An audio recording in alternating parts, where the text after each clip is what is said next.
everyone. Welcome to From No to Nothing, Ontological Oxymorons. I'm your host, Joe Bouchard, a doctoral student in psychology. And with me today is Kelly Chase, a history teacher, songwriter, and fellow podcaster. Throughout our lives, we tend to be taught history in such a way that we regard it as the mere chronicling of events. History is written by people, however, and the people who write history books write with the biases and limitations inherent in their life experiences. This can lead to inaccuracies or omissions that can alter our view of the past, diminishing or exalting people and events beyond their objective effects. Perhaps there are no more groups more marginalized in this regard than women. And today, we'll touch on the importance of Herstory. All right, Kelly, thanks for being on the show. What can you tell the listeners about yourself? Well, I wasn't ever interested in history when I was younger. I kind of studied it up to grade 10 in school, and nothing lit my fire about history whatsoever. I didn't study it. It wasn't until I traveled overseas that I started to get an interest in history. And I suspect that perhaps my lack of interest in history stems from the fact that I didn't see myself represented in any of the texts that we saw or read. And it was just a dry, I guess they say stale, male and pale history that we were presented in school. So it wasn't until I was able to do my own historical discoveries of people and places and a bit more inclusive of women and other marginalized groups that I was able to start building my love of history and getting away from what is traditionally represented in the textbooks. But anyway, I eventually came back to Australia, and during the global financial crisis, thought, I better do something that's a little bit proof of it. What's the word that I'm looking for? Disaster proof. Yeah. Which helped out in the pandemic. And then I went back and I studied teaching and history. I was really into history at this stage and got a job in a school teaching English and history, and just fell into the history department, then became the head of department for history. And during the pandemic, that's when I started the podcast, because I just wanted to give teachers a little break from online teaching, because it was a punish, let's be honest. And I wanted to be able to provide a resource that they could hook into, let the kids listen to for 20 minutes and then have some discussion.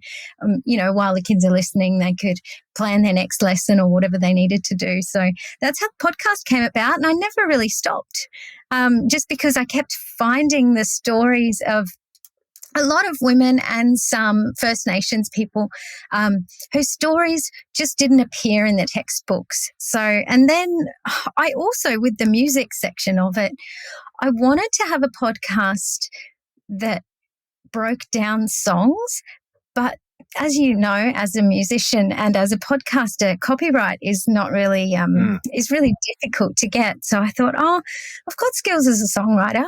I will just write my own music for my songs, and that's how that kind of integrated in there and became part of the History Detective podcast. Yeah, that's super cool. Yeah, I was you and I were talking about it before we started recording. I went over to YouTube and was watching some of the videos that you have, the songs you wrote about history, and it's really neat. It's really creative and inventive, and the songs have a unique feel to them. And I think history has been the inspiration for heaps of art, like books, movies, like there's tons of stuff on Netflix, and music as well. So I think it has a real place in our cultural life as a society, history, to inspire us. Yeah, absolutely.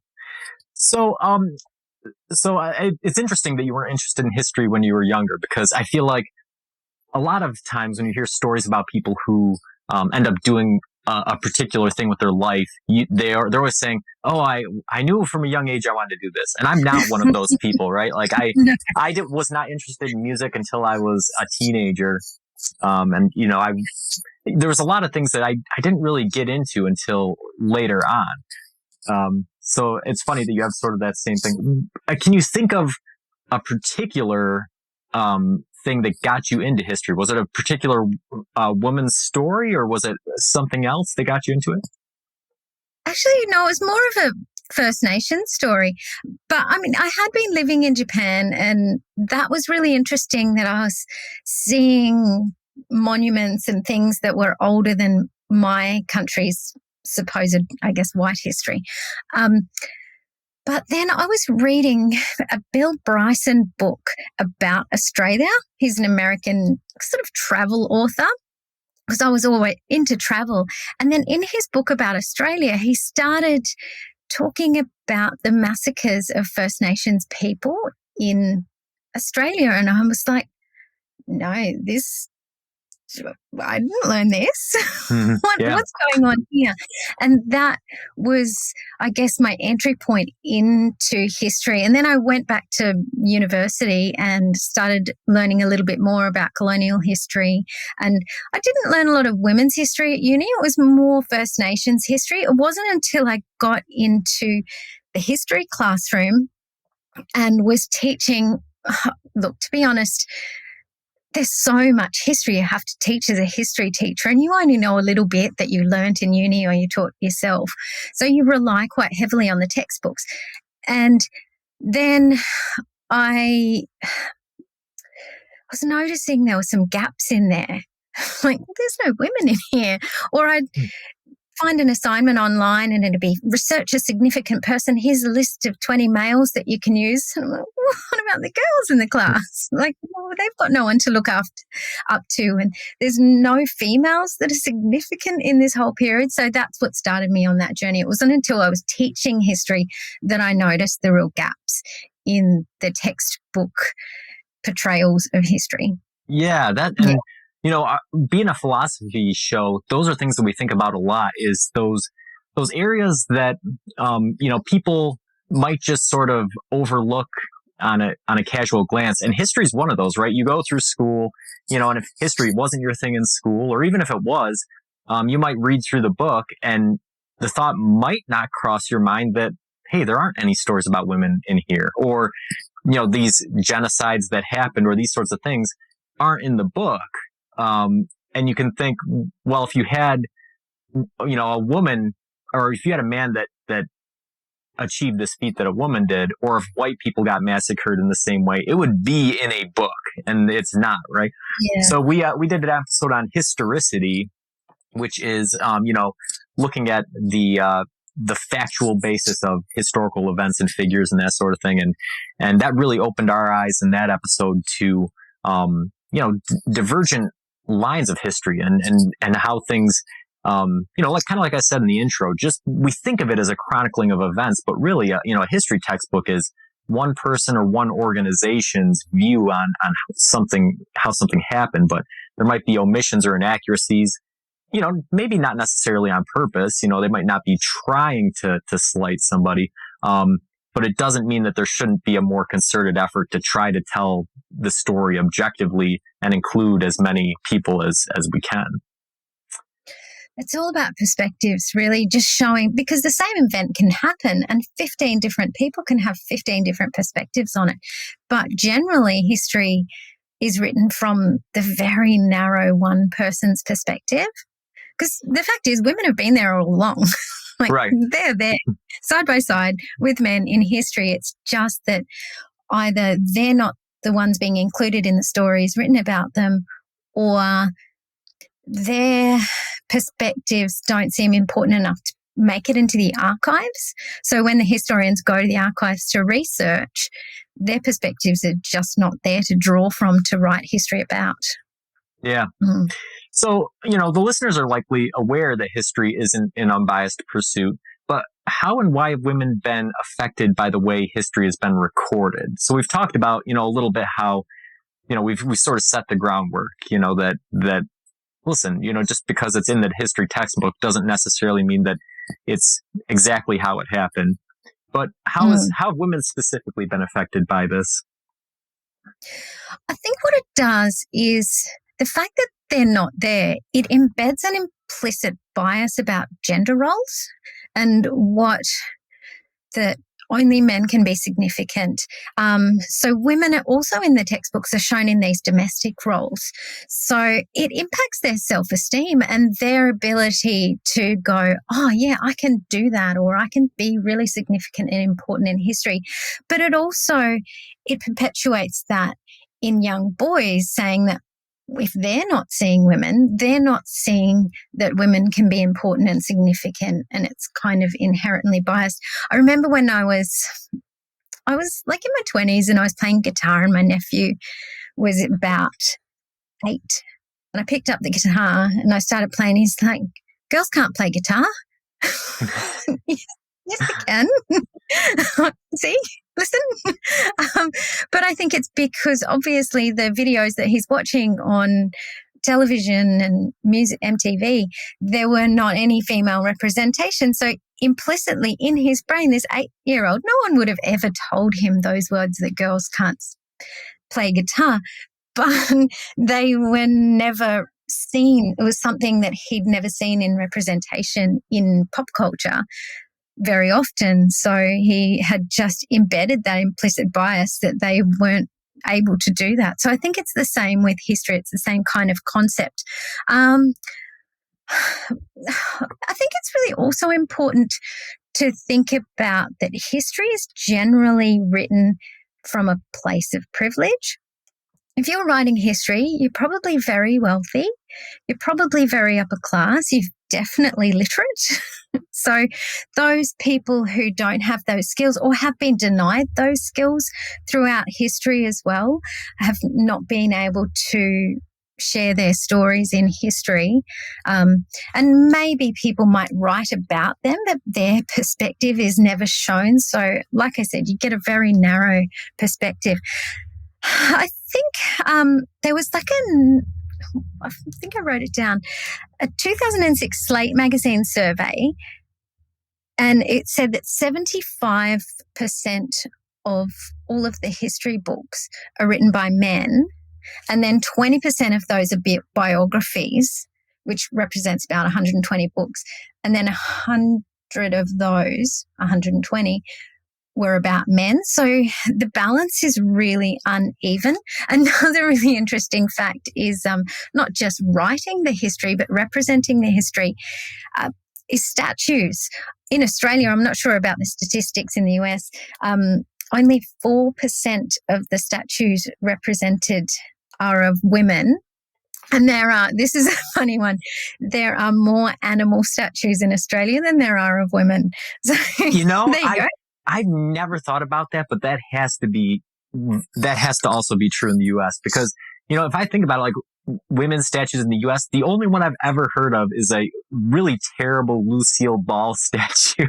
But yeah, you see horses or, lions or things everywhere.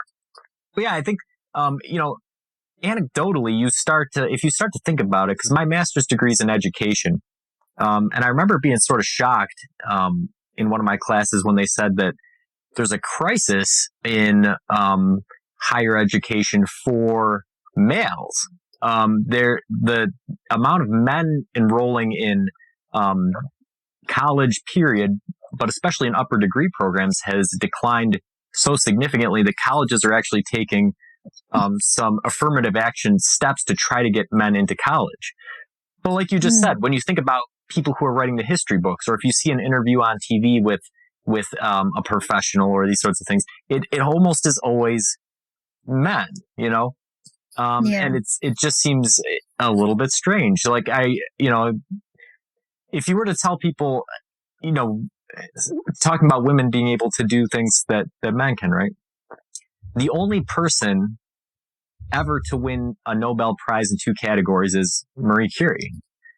Or Ada Lovelace was the first person to write a piece of software for a computer almost 100 years before a computer was invented, right? You have a lot of these people. My favorite stories are, I like astronomy. So thinking about the beginnings of NASA, before they had, computers, computing machines, they had what they called Harvard computers, which was a group of women that would take reams of data from the astronomers and then perform all the calculations. And that's like diametrically opposed to the narrative that we have about women being able to do math or do hard sciences, right? Here's three women right there that were involved in hard sciences and did things that no man ever has. Nobody's ever won the Nobel Prize in two different categories, wrote the first computer algorithm, and then in astronomy, you look at astronomy, basically the basis of all astronomy was discovered by women. Cepheid variables, dark matter, everything in astronomy was discovered by women because they were the ones doing all of the math behind the scenes for men. So, yeah, it's really wild.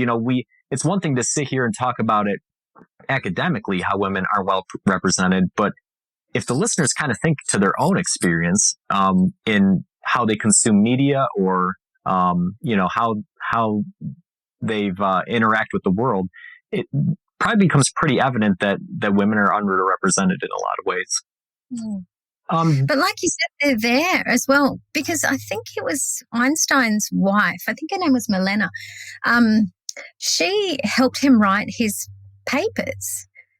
But because it was a bit uncool to have a woman on your paper to be published, they decided not to include her name so it would have more credibility. So that was sort of a deliberate exclusion from the narrative. So he gets all the credit. Yeah, and there's a lot of that is, in every area. Another one in astronomy would be William Herschel. William Herschel is known as this famous astronomer. And his sister would grind lenses for him, grind lenses for the telescope.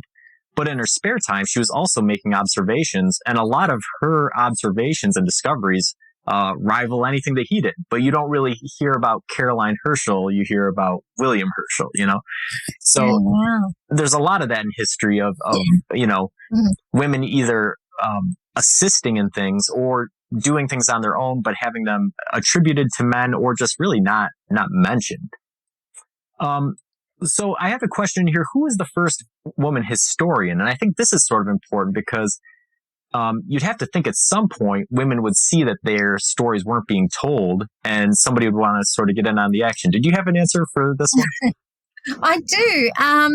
The answer's a bit twofold because if you Google it, there's a Western answer and there is a non-Western answer, which is a lot earlier. So the first female historian is actually a Chinese woman called Ban Zhao, and she was about the year 45 CE, so quite early on. Her dad was a historian and her brother was a historian, and her dad was writing this really, really comprehensive history of, I can't remember which dynasty it was, and he died. And then the brother carried on writing the book and he died. And then so she finished up writing this massive, massive book of history. But often when you Google the first female historian, you'll get the answer, which is a lady called Anna Komnene, who was a little later, about 1083, I think it was, yeah. So, yeah, it's funny how what society can see as important as, oh, well, it's European history that we're recording rather than Asian history. So there was a one right way back in the day in 45. Yeah, and I imagine that women have been probably recording their own histories, women who could write. Both of these women were from a very place of a lot of privilege. Gotcha. Yeah. Yeah, I was about to say both of those are earlier than I think I would have thought. Do you happen to know anything about their works? Did they were they mostly trying to stick to the mainline historical script, or did they have any active involvement in promoting women's stories? I think that they were sort of doing mainline. They were just, because they were from this place of privilege, they were sort of telling the war stories and stuff like that. However, Ban Zhao, she wrote another little book, which was sort of more like a pamphlet, which was kind of like a teaching women how to behave in Chinese society, and that, you know, if your husband died, you weren't allowed to get remarried, and this is how you should behave in these sort of situations. So she gives a really interesting perspective and about what she thought as a higher class Chinese woman in this time in 45 CE or from then on. And I guess there's a bit of an argument later on that feminists are like, oh, she was repressing women for years because women had to read this and follow these instructions of how to be a good, polite girl in society. But she's just representing what her perspective is. So we can't dismiss that and dismiss her and her actions just because that was what was expected of women at the time. Yeah, and this is something that comes up on our show quite a bit, and it's a very difficult subject because, you know, especially here in the States, we deal with, you know, the big thing a few years ago was Confederate monuments, right?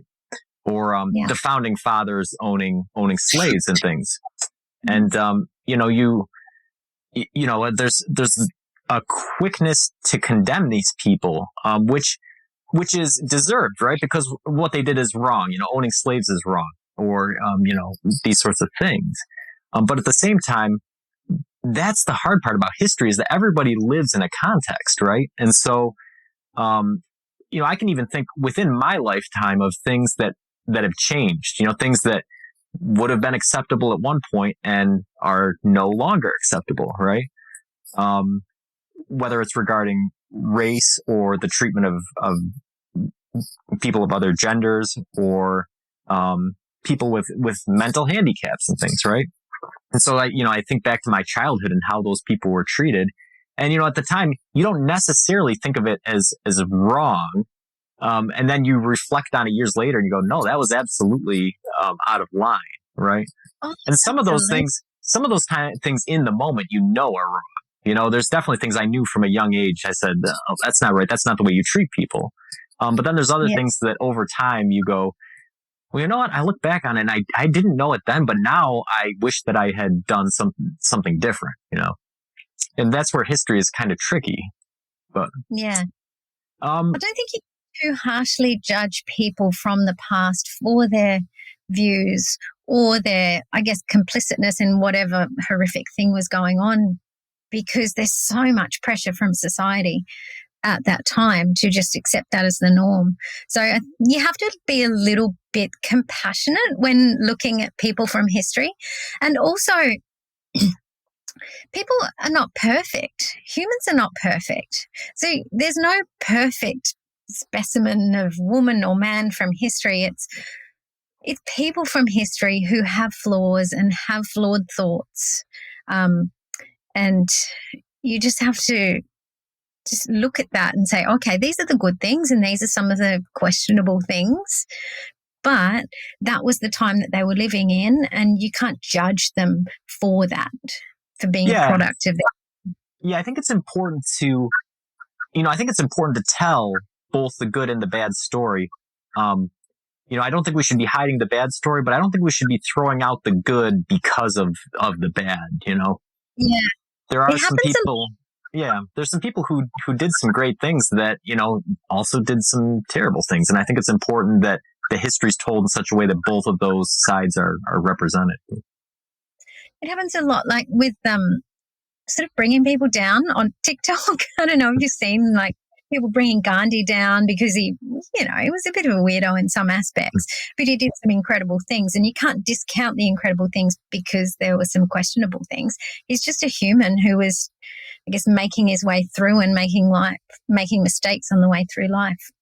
Right. And the same with Martin Luther King, and that people trying to bring him down because they're saying he's plagiarized or whatnot, whatever other controversies. But again, he's a human. He's going to make mistakes. If we're expected to be perfect, I've not met anyone who's perfect. Yeah, it's an unrealistic standard, and it's part of I think it's part of the problem that is, you know, it comes from history itself, right? We've been told history in such a way for so long that, especially, you know, like I said, here in the States, right? You don't go out on the streets and trash the founding fathers for anything that they did. But like you said, they were people. They made mistakes, and people should recognize the things that they did wrong as well as the things they did right to get a fuller picture. But it's hard, for the very same reason that those other people made mistakes. We all live in a context. We all have been told certain things, and we're all trying to weed out, what is the right thing to do. Can you give us a broad overview of some of the major contributions women have made to history? Well, I guess often what women do is fight for the rights to participate in society without demonization.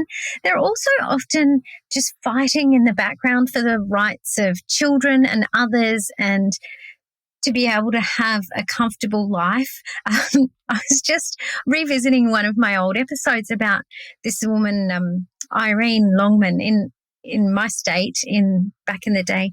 And she was a big advocate of public playgrounds.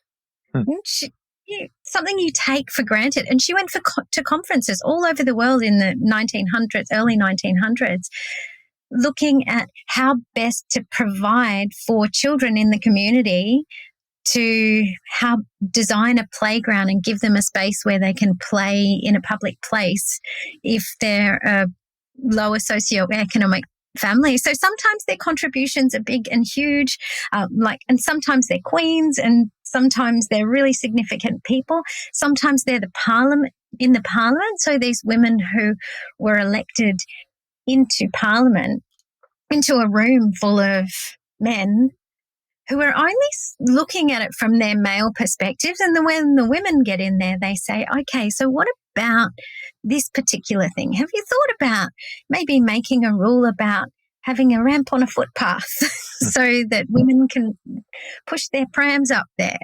Because men don't really know or understand or see that might be a problem in the broader part of society, or even larger things like rights of women to vote, or rights of women to work, or not lose their job after they get married, or, those kind of things. But also there've been lots of women in history who have ruled as a regent for maybe a young boy who's been too young to rule at the time. So the women will just make all the decisions.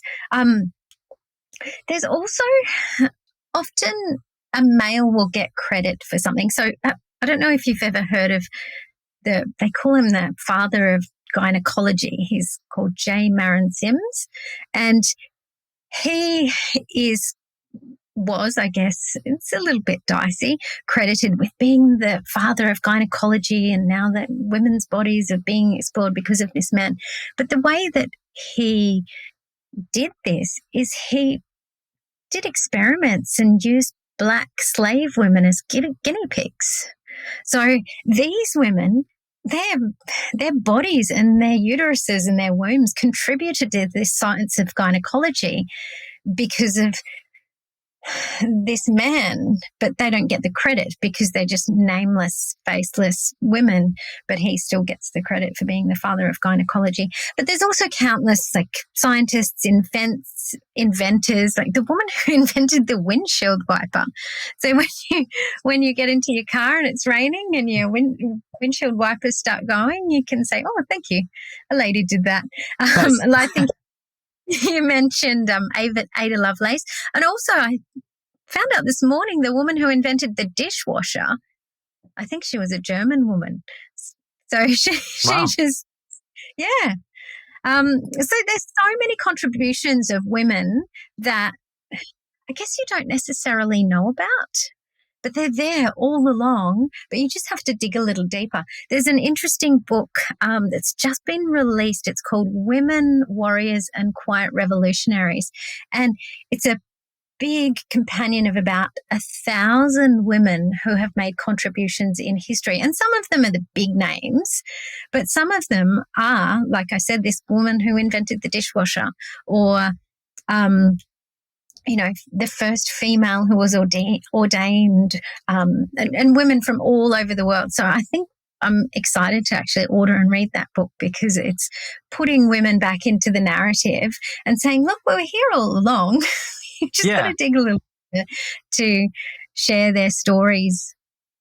Yeah, I think that sounds really interesting. I kind of want to read it myself. But yeah, I think that you touched on something that is I've realized myself, which is that in the U.S. lots of times when we talk about discrimination, it's usually racial, which is of course a big problem because it's very evident. But I think that for a lot of history in parts of the world, women were considered property, right? They weren't considered people, which is sort of a similar situation, but it doesn't have the spotlight shined on it in quite the same way. Or, like you said, with contributions sort of being overshadowed or, having other things taken credit for in that sort of way. So it's sort of I remember multiple people said this to me when Barack Obama got elected president.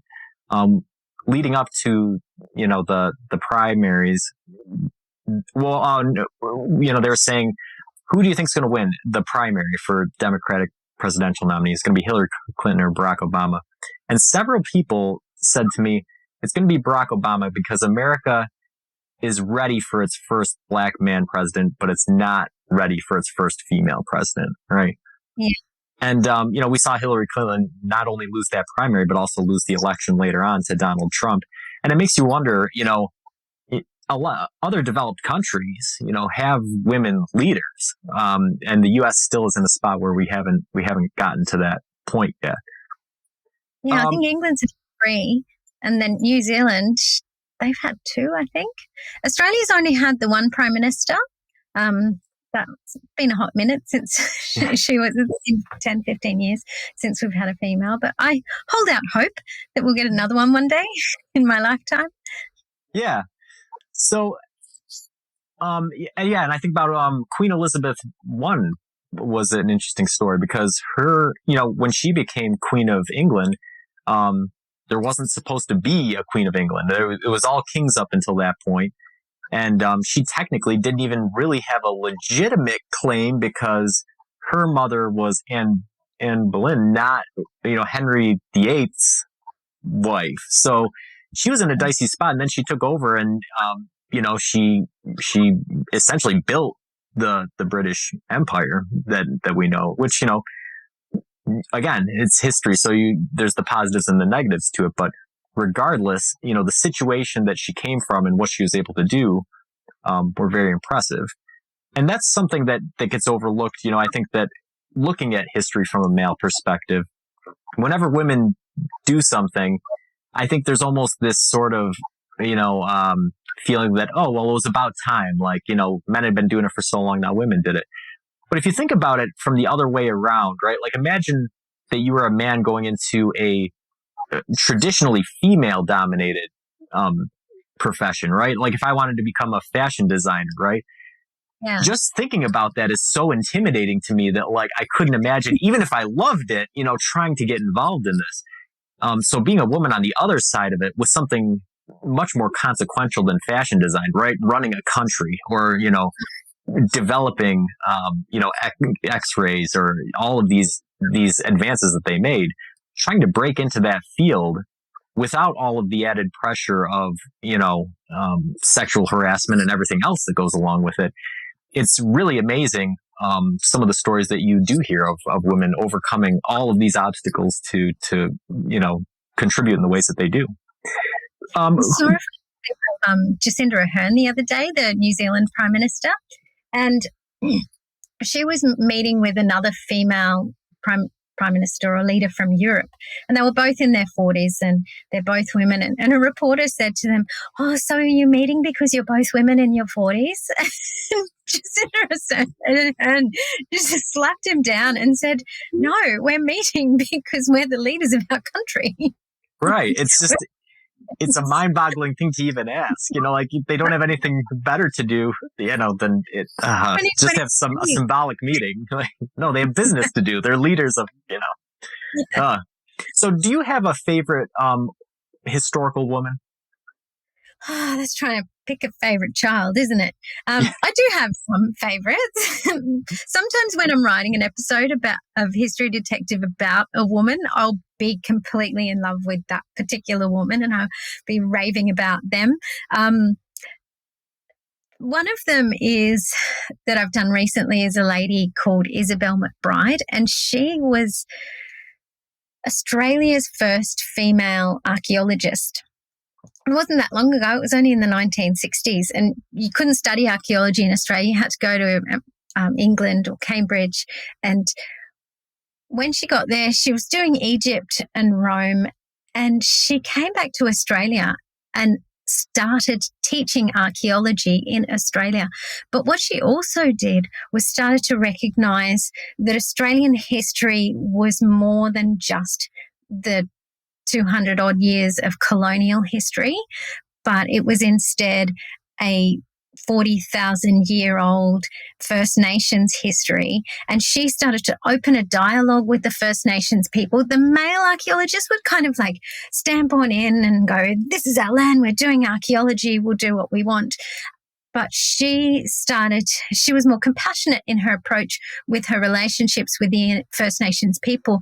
And she would form relationships with them and understand their ideas and concepts of having a country and belonging to the country, and the country owns you. And she helped them to recognize the importance of sharing their story and their histories and archaeology, and she championed a lot of First Nations archaeologists in Australia. So she's a pretty amazing woman. There's another group of women in the Vietnam War, Vietnamese women, who worked for the Viet Cong, and they were called the Perfume River Squad. And they were women who were just sales vendors, things like that. And they would send intel and be spies as women working in the community to say, here, this is what the American soldiers were doing. And they were protecting their country, because they didn't call it the Vietnam War. They called it the American War. So these women were protecting their country. They were fierce communists and believed in trying to protect their country. And they played quite a big role in the Tet Offensive. That's a really interesting one. And another really interesting woman who's obviously this is from the perspective of a First Nations woman in Australia whose country had been colonised, there's a state in Australia called Tasmania. So if you look at the map of Australia, it's that little tiny island down the bottom. And systematically, the colonists had been trying to wipe out the Aboriginal people on the island of Tasmania they did a thing called the Black Line, where it's basically where you just kind of like, walk across a big field, and if you see an Aboriginal person, you're trying to kill them and wipe them out. There was also a man who was a missionary who was going around convincing them to say, hey, come along with me, I'll save your life, and popping them on an island away from other people. But Taranora, she was a First Nations woman. She was actually kidnapped by sealers, so men who were catching and killing seals, when she was 14 years old, and kept by them. So I think she had a pretty horrific time as a teenager. You can imagine what kind of atrocities she might have lived through. And she escaped from them eventually in her 20s and went and lived with a tribe and rallied them up. But while she was living with the sealers, she had been observing them and watching them with their guns and sort of saying, okay, so this is how these guns work. All right. And so when she led this clan of First Nations people to attack the white colonists, and she would teach them things like, now you can attack while they're reloading because it takes them so long to reload. That's the best time. And she was quite a fierce competitor, and she was feared by the people of the time. She did eventually get captured by that man who was sending them all to the island, and unfortunately she died when she was in her 30s of just the influenza, which is one thing that wiped out a lot of First Nations people because they just didn't have the immunity for the diseases that were brought to Australia with the colonists. So she's a fascinating woman. And the interesting thing about her is that her stories are told in the diaries of people, but unfortunately we don't get her perspective because she was a First Nation. She wouldn't have been literate. It would have been the 1800s. And so we can only guess at what she thought, but she must have thought that this invasion by the colonists was a pretty horrible thing because she was willing to fight and lay her life down and attack as a woman and lead people just to try and protect her land. Yeah, you think about some of these stories throughout history, and it's, the way the perspective is written. Like here in the U.S., right, the Vietnam War, we're taught that we were doing something good, right? But then you find out that really Vietnam was a territory of France, and then they tried to rebel, and France said no, and we said, okay, we'll help out France, and then France ditched just a year or two into the war, and then we just hung out there fighting for what exactly, right? So. And you see a lot of those types of things happen. And, thinking here in our history books, what are we taught about Australia? Almost nothing about Australia, period. But anything that there is, it's all after colonization, right? It's after, the white settlers came to Australia. I know nothing about pre-colonial Australia, right? And so it does get you interested in some of that. And like you said, some of that has to do with literacy and how things were recorded and written down. But some of it is just, the whitewashing of history. Have you come across in any of your studies, are there any cultures that are more amenable to presenting women in a better light historically? Or is it pretty much across the board, this kind of patriarchal sort of situation? Not that I'm aware of, but I could be wrong. That's the thing with history. It's really hard to know all the history of all the places all the time. And I don't speak all of the languages. I only speak 1 1/4. All right. Yeah, I was just curious about that one. I'm not. What is one woman's story that all listeners should know, but they likely don't? If you had to tell one story that you think most people are unaware of, but they should know it, whose would that be? There's one woman called Maria Bochkareva, and she is a Russian woman. And the words that are associated with her are the Russian Women's Battalion of Death. So that's a bit intense. But I don't know if you know, it wasn't until about 2013 in Australia. It was about a similar time in the US, 2013 or maybe 2012, I don't know, that women were allowed in combat roles in the army. So prior to that, if you were a woman in the army, you could kind of be there, but you weren't allowed to be in a combat role. But that's not the case in Russia. There was a woman called Maria Bochkareva, and she was a peasant. She was illiterate, barely literate. And World War I had broken out. But prior to that, she had been married off at quite a young age, probably about 14, which seems to be the age that women are married off, to an alcoholic. Her dad was an alcoholic. He beat her up. She got married to another alcoholic. Then she ran away and with another guy who turned out to be an alcoholic. And there was just kind of this perpetuation of domestic violence in her life. And World War I broke out, and a way that she thought she could escape this perpetuation of horrible life as a peasant woman being violently abused by the men in her life was to join the army. And she went to join up, and they said, no, you can't join up. You're a woman. but she said, what about if I get permission from the Tsar? And they said, all right, if you get permission from the Tsar, that's fine. You can join up. And she said, well, I can't write, so you're going to have to help me write a letter. So she made them scribe a letter for her to write to the Tsar.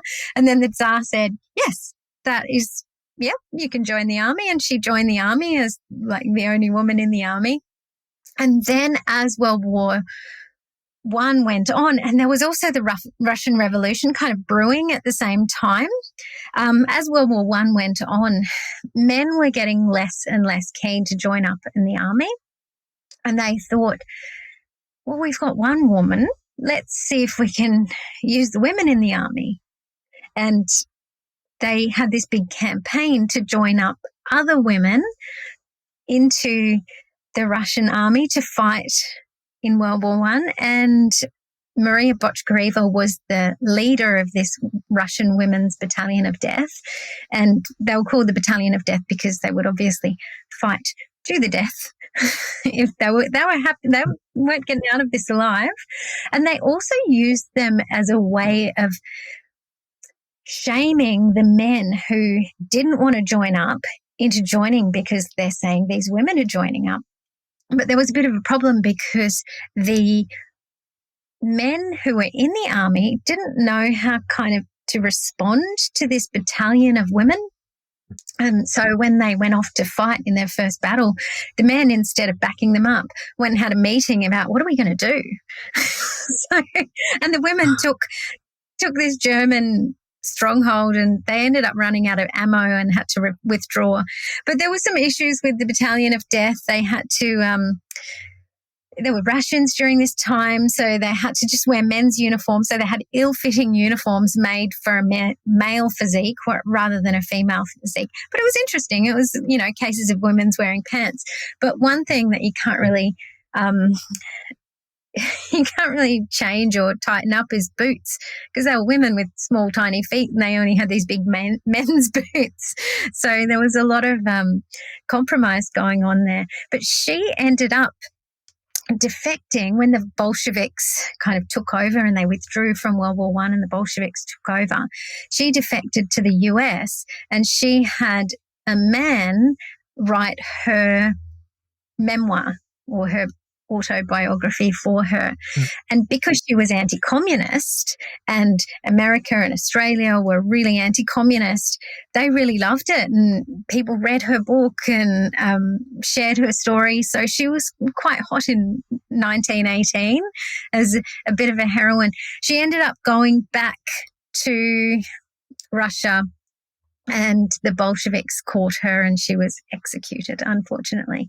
But she's a really, really interesting, fascinating story of a strong-willed young peasant woman who, stuck to her guns and changed the systems of her whole country and her army, and then had people following her story in Australia and in the US. Yeah. And it was great. Someone who is illiterate was able to have her story out there and have her story told by someone else. Yeah, it's crazy to think, if she didn't, I wonder if she didn't have that angle of, opposing the communists and being illiterate, if we'd even know her story, how much of it we'd know.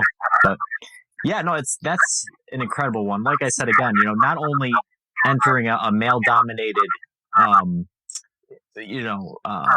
faction, but one that risking your life, and then recruiting women, and even the stupid little things, right? I was in the army. If you have ill-fitting boots, it makes your life miserable. It's awful. Or ill-fitting uniforms and stuff. From beginning to end, the story is inspiring. She was a very tough woman. Yeah, she was a bit of a boss. Yeah. So, do you think history will continue to be rewritten as more women's stories like that come out, or is much of it going to be kind of lost to the past? I think this is a bit of a yes and no question. Yes, I think more and more stories will come out, and you just have to kind of go onto the podcasting realm to find all of the people out there telling women's stories and digging up women's stories, and the historians who are diving into the archives to try and find and share women's stories. But I also think there's a lot lost to history that we'll probably never know. So hopefully, from this point forward, we can start to be a little bit more thoughtful about whose stories that we share and whose perspectives that we keep, and acknowledging that the history of people in minority groups, not just women, but also people from lower socioeconomic groups, people from different cultures and different racial groups who maybe don't get their stories shown as much as your privileged upper class white person might. So I think it's a bit of a balance. So yes, there will definitely be more. There's more people doing and telling more stories, but no, there's still a lot that's lost and we'll probably never know. And I think it's sad, but it's also a bit of a fun mystery, because you can still occasionally discover a new story that you never have heard of before. So it's really exciting. Yeah. So do you think histories of the future will continue to harbor biases based on sex and gender and race? Yeah. Yeah, absolutely. Yeah, I think that, because, I think that as much as we'd like to think we're making progress in these areas, and we are, I think what you mentioned at the beginning of the show that, listen, 3/4 of textbooks are still written by men, right? And the majority of biographies are written about men. So there's still, and despite some of the, if you look at the demographics of collegiate students and professors and stuff, women are overtaking men in a drastic fashion. So maybe in the future, there will at least be better representation on the level of the people writing the books and those sorts of things. But I think that we're a ways away from having any type of equitable representation, which is, it's sad. But I think that do you think things are trending in the right direction? I think they're definitely trending in the right direction, but we all tell stories from our own biases. So it depends whatever bias you're kind of coming from. I know that my agenda is sharing women's stories. So when I am sharing the stories, I really try and highlight the women, and I don't go much into the male stories in their life. Occasionally I will if it sets the context for their story, but I'll actually silence a bit of the male perspective, because I just really want to focus on the women and say, well, you've had your time. Guys, go to the other 75% of the books. I'm going to be the 25% here. Yeah, and I think that that's fine, because, I think that there's a lot of books that's what they do, is they cover a certain individual or a certain group of individuals.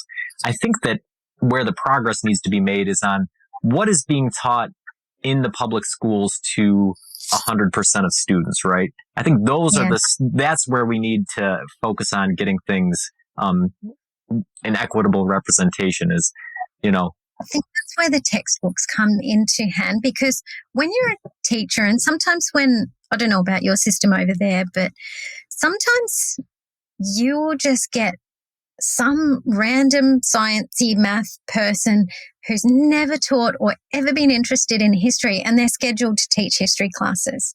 And they don't know anything about the field. They know how to be a teacher and a good teacher, but they don't know anything about history. So where do you go?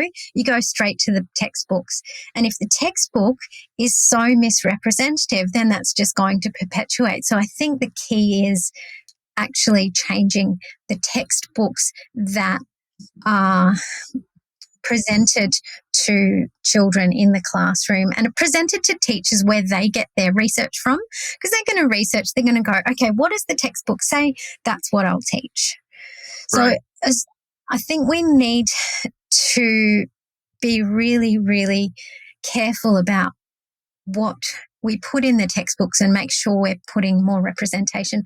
For example, I was teaching shogunate Japan, and this is a 700-year period of history. And the chapter for this grade 8 text on shogunate Japan, it didn't mention any women. This book was written in 2015, this textbook.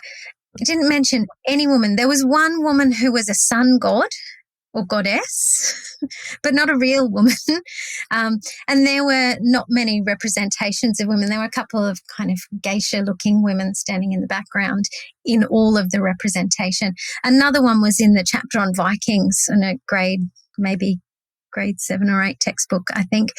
And I counted it up, and there were 108 pictures of men all doing manly Viking things, and there were about 8 representations of women, and they're all doing the housework. So, which is interesting because they just found recently that there was a Viking chieftain. They found the skeleton, and they found that it was probably a transgender person. Yeah, wow. So, I mean, again, history, we're not privy to what happened before things were written down, but it's not like the things that are happening now are new things. All these people, all these events have been here throughout history. It's just whether or not their stories have been being told. Yeah. But to me, the key is changing the textbooks, because then the inexperienced teachers of history in the classroom can go and have a rich, representative resource that they can teach from, rather than keeping to perpetuate this male-focused history or white male-focused history, and that leaves out a lot of perspective. So when we can get these textbooks a little bit more balanced, I think that's when the things will start to change. Yeah, I think so too. Is there anything that you want to mention that maybe we didn't discuss? Did we miss anything, or? Not that I can think of. Well, good. Then I guess I did my job. We've exhausted our Kelly, story. why don't you tell people the name of your podcast and anything that you want to put out there so that the listeners can look you up? The name of my podcast is called History Detective, and today actually I released my very first video on YouTube, which is a bit exciting. So my YouTube channel is just called History Detective as well. So if you want to look me up, you can find me on any of the podcast apps at History Detective, and on YouTube, or I'm on Twitter if people are still there, at History Detective. I think it's called @HistoryDetect, or on Instagram @HistoryDetective9. All the usual social media places. All right. Kelly, it was great talking to you.